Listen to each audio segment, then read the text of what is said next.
প্রতিদিন কি আর মাংস খেতে ভালো লাগে? মাংস খেতে খেতে জীবনটা একেবারে অতিষ্ঠ হয়ে যাচ্ছে। হ্যালো গাইস, আসসালামু আলাইকুম। নিহাজ ডেইলি ব্লগে সবাইকে স্বাগতম। ভাই কি আর বলবো, কুরবানির পর অনুষ্ঠান এত যে বেড়েছে, এত দাওয়াত, এখানে দাওয়াত ওখানে দাওয়াত, যেখানে যাও সবখানে শুধু গরুর মাংস, মুরগির মাংস, খাসির মাংস, ভেড়ার মাংস, সব খালি মাংস আর মাংস। মাংস খেতে খেতে জীবনটা একদম অতিষ্ঠ হয়ে যাচ্ছে রে ভাই। এখন আর কারো বাসায় দাওয়াত খেতে যেতে ইচ্ছে করে না। যেখানে যাও এত মাংস খেতে কি ভালো লাগে সব সময়। এই দিন বিকাল থেকে শুরু করছি বেড়াতে যাওয়া, ঘুরতে যাওয়া, এখানে সেখানে দাওয়াত, শুধু দাওয়াত আর দাওয়াত।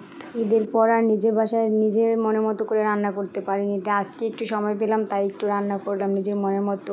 কি আর দাওয়াত খাবো আর কি ঘুরতে যাবো, এত যে গরম পড়ে, গরমের তাপে সারাটা দিন শরীর দিয়ে ঘাম ঝরতেই থাকে। টাটকা রোদের ভিতরে কি কারো ভালো লাগে কোথাও ঘুরতে যেতে কিংবা কারো বাসায় বেড়াতে যেতে?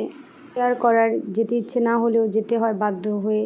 সকলে আনন্দ নিয়েই তো এই দাওয়াতটা করে, তাই যার বাসায় যাবো সেও খুশি হবে, যার বাসায় যাবো না সে কষ্ট পাবে, সেটার আর দরকার কি। অল্প অল্প করে সকলের বাসায় একটু করে বেড়াতে থাকি। সূর্য মামা এবার এতটাই রাগ করেছে যে কাউকে ঈদে বেড়াতে যেতে বা ঘুরতে যেতে দিতে চাইছে না মনে হয়। তার কারণে এতটা রোদ উঠে যা মানুষ সহ্য করার মতো না। এই ঈদ উপলক্ষে আমার হাজবেন্ড 10টা দিন ছুটি পেয়েছে, তো কি আর করার, বেচারি কোথাও যেতে পারে না, ঘুরতে পারে না, তাই তো 10টা দিন এবার ছুটি পেয়েছে, এখন ঘুরে কাটালাম, বেরিয়ে কাটালাম। আর এই ঈদ উপলক্ষে সকলেই ঘুরতে যাওয়া পছন্দ করে, ঘুরতে যায়, বেড়াতে যায়। এই ঈদ উপলক্ষে আবার কত মায়ের বুক যে খালি হলো, মানুষের আবার ঈদের আনন্দটা মাটি হয়ে গেল।